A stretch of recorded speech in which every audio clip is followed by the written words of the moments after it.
আসসালামু আলাইকুম। HSC 2027 batch. তো তোমরা অনেকেই হয়তোবা ফেসবুক স্ক্রল করতে করতে এমন কিছু নিউজ পাচ্ছ যে এই বছর ফেলের রেট এত, পাশের হার এত, এই বছর জিপিএ 5 প্রাপ্ত সংখ্যা কমে গিয়েছে। তো এরকম নানা রকম ভুয়া খবরে কিন্তু ফেসবুক রিসেন্টলি আমি দেখলাম 6 লাভ। হ্যাঁ, এরকম নানা রকম ভুয়া খবরে ফেসবুক 6 লাভ হয়ে গেছে। ইতিমধ্যে কিন্তু এমন কোনো কিছু তোমার শিক্ষা বোর্ড থেকে পাবলিশ করেনি।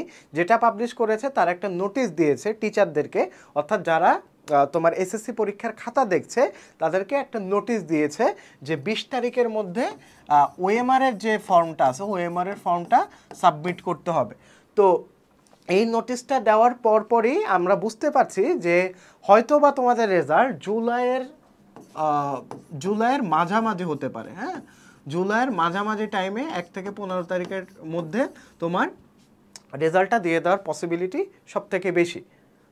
আর হচ্ছে তোমার রেজাল্ট যখন দিয়ে দিবে, রেজাল্ট দিয়ে দেওয়ার পরপরই তোমার 15 থেকে 20 দিনের মধ্যেই কিন্তু তোমার কলেজ চয়েসের যে ফর্মটা, অনলাইন আবেদন যে ফর্মটা, সেটা তোমার ফিল আপ করতে হবে। তো এই কলেজ চয়েস দেওয়াটা কিন্তু সম্পূর্ণ তোমার অনলাইন ভিত্তিক, এটার উপর তোমার কোনো কন্ট্রোল নাই। ওইটা তোমার অটোমেটিক তোমার হচ্ছে নাম্বারের উপর ডিপেন্ড করে বা তোমার চয়েসের উপর ভিত্তি করে তোমার কলেজ চয়েসটা আসবে।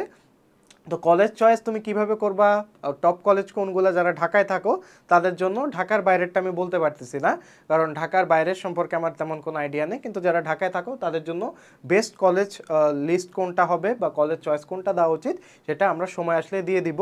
বা আবেদন পদ্ধতি কিভাবে করতে হবে, কোথায় যে আবেদন করতে হবে, সব কিছু আমরা লিঙ্ক প্রোভাইড করে দিব। তো আপাতত তোমাদের জাস্ট অ্যাওয়ার করার জন্য আমি এসেছি যে ফেসবুকে আপাতত যেসব নিউজ ঘুরে বেড়াচ্ছে এগুলো নিয়ে চিন্তিত না হয় ভালো। তোমাদের ভ্যাকেশন এনাফ কাটিয়েছো। এখন আমি মনে করি যে তোমাদের বুক লিস্ট কী কী আছে বা তোমাদের সামনে কলেজে তোমার পড়াশোনার পদ্ধতি কেমন, বা যারা কলেজ অ্যাডমিশন প্রিপারেশন নিচ্ছ তারা ভালো মতো প্রিপারেশন নিচ্ছ কিনা, প্লাস যাদের গ্রামারে দুর্বলতা আছে তারা কিন্তু কলেজ লাইফে যেও সাফার করবা, অ্যাডমিশনেও সাফার করবা। তা এই টাইমটা কাজে লাগাও। এই টাইমটা তুমি 3ভাবে কাজে লাগাতে পারো। এক, স্কিল ডেভেলপ করে, এটা হচ্ছে টেকনিক্যাল স্কিল, যে কোনো স্কিল হতে পারে, তুমি ডেভেলপ করতে পারো যে কোনো মাধ্যমে, যে কোনো কিছুর মাধ্যমে। 2, তুমি কলেজ অ্যাডমিশন প্রিপারেশন দাও, নিজেই দাও। বেস্ট হচ্ছে নিজে দেওয়া। টেক্সট বুকের উপর ভালো দখল থাকলে তোমার কোনো কোর্স লাগবে না। আমরাও কোর্স সেল করতেছি, কিন্তু অ্যাকচুয়ালি তোমার কোনো কোর্স লাগবে না যদি তোমার টেক্সট বুকের উপর ভালো দখল থাকে। তবে তুমি যদি না বুঝো যে টেক্সট বুকের কোথা থেকে পড়বা, কীভাবে পড়বা, তাহলে তোমার অনলাইন কোর্স সহায়ক হতে পারে, কিন্তু অফলাইনে কোনো কোচিং সেন্টার দরকার নেই। হ্যাঁ, দেখবা ম্যাক্সিমাম যারা নটরডেম কলেজে চান্স পেয়েছে বা যারা হচ্ছে মিশনারি কলেজগুলোতে পড়তেছে তারা কেউই অফলাইন কোচিং করেন। 2 নাম্বার গেল। 3 নাম্বার, তোমার হচ্ছে যাদের গ্রামারে বেসিকে দুর্বলতা রয়েছে, এটা নিয়ে কেউ কোনোদিন কথা বলে না, কিন্তু এটার জন্যই ম্যাক্সিমাম সাফার করে। তুমি যখন কলেজ লাইফে যাবা তখনও গ্রামারে দুর্বলতা থেকে যায়। কলেজ লাইফে কিন্তু ইংলিশ গ্রামার এবং এসএসসি লাইফের ইংলিশ গ্রামারের তেমন কোনো পার্থক্য নেই, 1-2টা টপিক নতুন যোগ হয়, মডিফায়ার আর তোমার হচ্ছে কি বলে ওইটা, কানেক্টস তো তোমরা করে আসছো।